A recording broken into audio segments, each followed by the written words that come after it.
Okay, I'm back, and sorry for the long hiatus. I was quite busy with life and such things. New haircut too, so that's cool. I'm continuing my tradition of looking at hype trains that are many months late to the point where the new hype trains have already popped up. Chew 2. Yeah, after everyone and their moms got it already, we'll be taking a look at the Moondrop Lan. This unit is on loan from friend of the channel, Nakani-chan, so shoutouts to him for making this happen. Now, the Lan, it seems to basically address every issue the reviews, including mine, have brought up about the Chew, but at twice the price of the Chew. Is it going to be worth the upgrade? Let's find out.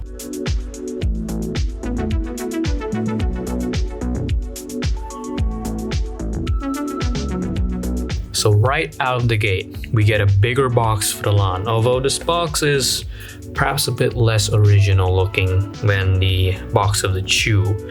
But hey, we still get the beautiful anime waifu art right on the front, which is always welcome. Of course, we got some flavor text to the sides here, same thing on this other side. And for the back, we get an exploded diagram of the Moondrop Lan, a graph and some basic specifications, as well as I guess some extra contact info, I don't know. When we slide out the outer sleeve, we get a really nice inner box with some super nice attention to detail. First thing I want you to pay attention to is that the surface has a debossed geometric pattern design, and this reminds me of the surface embossing on Tangent's boxes, so this is a very nice touch. Next, you'll notice that the box is using a sort of pearlescent white coating that plays quite well with the light, gives you some different colors just very slightly, and it differentiates this box from just, the old plain white cardboard. And of course, finally, you have this very cool Lan logo, which is kind of shiny silver. Of course, you got the Moondrop Lan text to the sides again, and this little Moondrop logo here. If the camera decides to focus, okay, yeah, it can't do it, but yeah, it's like this small logo here. It looks very nice. Also in shiny silver. Moondrop really gave the Lan a hella fancy box, and I'm all for it. Opening that up, we see inside the Lan's put into a very well padded foam insert, and below that is a small pouch that is a welcomed upgrade from the sort of rough and small pouch from the Lan actually. This one, it has a smooth leather finish, and it's much easier to open up the flap and much easier to store the Lans inside as well.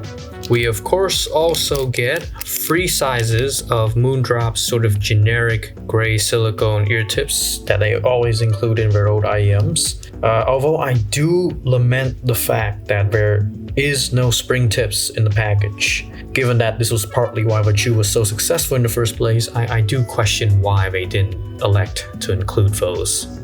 Moving to the bottom layer, of course, we have the Moondrop Lan's new cable. We'll get to this later, but here I want to show you this big box here. Kind of big, but it's actually quite empty. Basically what it includes is you get this, of course, instruction manual that's printed in Chinese and also in English. Of course, on this side it also doubles as a warranty card here. Next up, we have this little postcard thingy, again showcasing the really cool anime waifu, which is always welcome. Another shiny logo and text kind of thing. And of course, because it's a postcard, I guess you can write some stuff in here, like give it to give it to your friends or something. And finally, there are 2 cards here, one of which is the sort of QC card for certification thing. And finally, you have the sort of contact info card here. So yeah, overall, I just love this unboxing experience. Moondrop basically one-upped Tangent in terms of providing sort of a fancy unboxing, something I've always preached for. as it is a quite important part of a product. However, I would have liked to see the spring tips included alongside the generic tips, considering that its cheaper predecessor included them, and that was a big selling point for a lot of people who just bought the chew as an accessory for the spring tips. Going to the Lans, they pretty much look like the Moondrop Chew, just with some practical improvements. First, of course, is the removal of that old black and gold paint job that continues to pose quality control issues in terms of shipping and bubbling. Again, my unit's fine, but many people have reported that, so they've just gone ahead and just removed all that. It's now been replaced with just this hefty, premium feeling sort of metal kind of thing. With the Lan logo, of course, it's also, again, quite shiny. Yeah, you can see it's sort of glittering in the light a little. Of course, it makes for a very nice, tasteful accent point. Secondly, of course, is going to be the transition to using removable 2-pin cables instead of the sort of built-in non-removable cable system of the Moondrop Lan. The Moondrop Chew. This is pretty much something that me and pretty much everyone under the sun lamented in the Chew, and I'm glad that they were able to address that issue here, which is great. Speaking of cables, the one on the Lan is another welcomed improvement. It just feels like sort of a better, less rubbery version of the Moondrop SSR's cable, and you have this new color scheme where it's a mix of black and silver wires instead of just pure silver. Again, looks quite nice, and it fits the aesthetic of the Moondrop Lan quite well as well. So overall, it's a really nice pairing. Not too microphonic, doesn't tangle itself too badly. Just ignore this little Moondrop puck that was covered in earbud foams. This is a Nakani-chan mod, so I've not taken this off just to keep it like that. Now, what I do wish they included was a chin slider on this cable, which again, it's a no-show here. Though again, I'm beating a dead horse here, but looks and build quality wise, the Lan is basically an improved Moondrop Chew, and the fit for it, everything else pretty much similar as well. Let's talk about source pairing.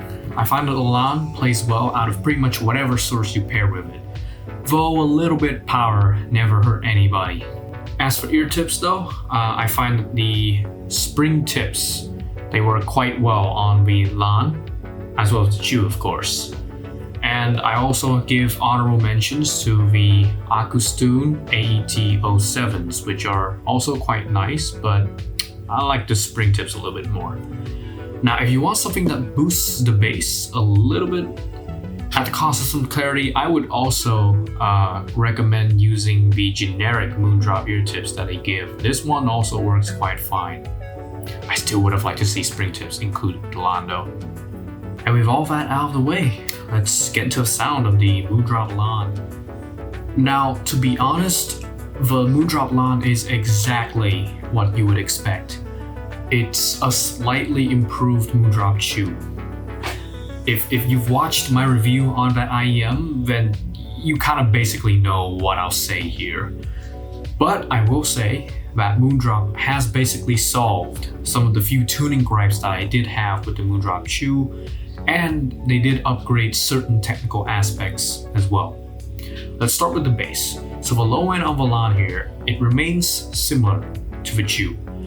Mostly it's just to add some flavor and fun to your music rather than being this central element, right? However, I do hear it sort of giving you an ever so slightly higher bass quantity, ever so slightly. It could be placebo even. Bass definition here though is marginally improved as well. It makes some songs where with the Chew, the bass sounded like pillowy thumps. On the Lan, you now have actual solid bass hits. Otherwise, it is pretty much similar to its lower priced sibling. The lower mid-range on the Lan is pretty much the mirror image of the Chew. Not much to say here. But in the upper mid-range is where I find that Moondrop really refined what they had made with the Chew, which got complaints from me for being sort of piercing when it deals with vocals, due to a sometimes overly aggressive presentation.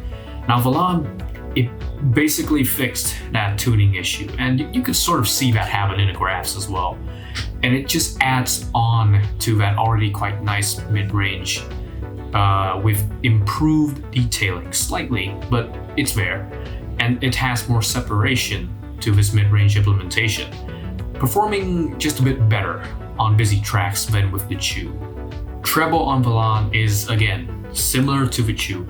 It's nothing exceptional, but it's well extended without veering into the sort of sibilant territory. With a bit more detail, but I would say it's a noticeable improvement, just kind of similar is all.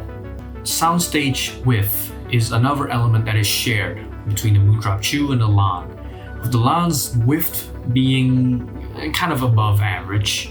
Soundstage height though is an improvement from the already pretty decent showing of the Chew, and it allows for even better imaging performance that gives music some actual positional depth, even if it's only rudimentary. But for the price, it's quite nice actually. Now detailing and resolution on the Lan is kind of similar to the Chew as well, but even though it is still competitive, it's no longer impressive when you're looking at effectively, double the price of its predecessor at like $40. Separation here, it does see a slight improvement compared to the Chew, but again, I don't know if it's worth double the price just for that. And the overall technical situation of the Lan is that it inherits a good base and further improves upon it. Those set upgrades are not too noticeable. And of course, I've already made quite a few comparisons to the Chew, but I'll save more direct comparisons to a later video, which will hopefully include the Chew 2 as well, so stay tuned for that. Well, when the reviews said that the Moondrop Chew can rival competitors at twice its price, I didn't expect Moondrop to literally take the Chew and make it cost twice as much. But yeah, on paper, the Lan addresses exactly all of the complaints levied onto the Chew. The need for removal cables, the chipping paint, and some little tuning niggles that kind of needed work. And pretty much that's what the Moondrop Lan delivers, along with some slight technical improvements. A truer Chew successor, there is not. The Chew 2 might not even sound similar to the Chew, or at least as close to the Chew as the Lan does if the graphs are to be believed. Yet by making Lan twice the price of the Chew and removing the spring tips that were a great value add, the extra refinements of the Lan make it just adequate instead of being something truly impressive. Had it been $30, I'd be more lenient. And if it were $20, it would have been great. Wait for some used deals on these, because they're still good. If you like the Chew, this is just more of that Chew goodness, right? But however, faced with a fatigued market and it's oversaturated with many good $20 choices, and of course the Chew 2 is coming soon as well, the Lan finds itself stuck between a rock and a hard place.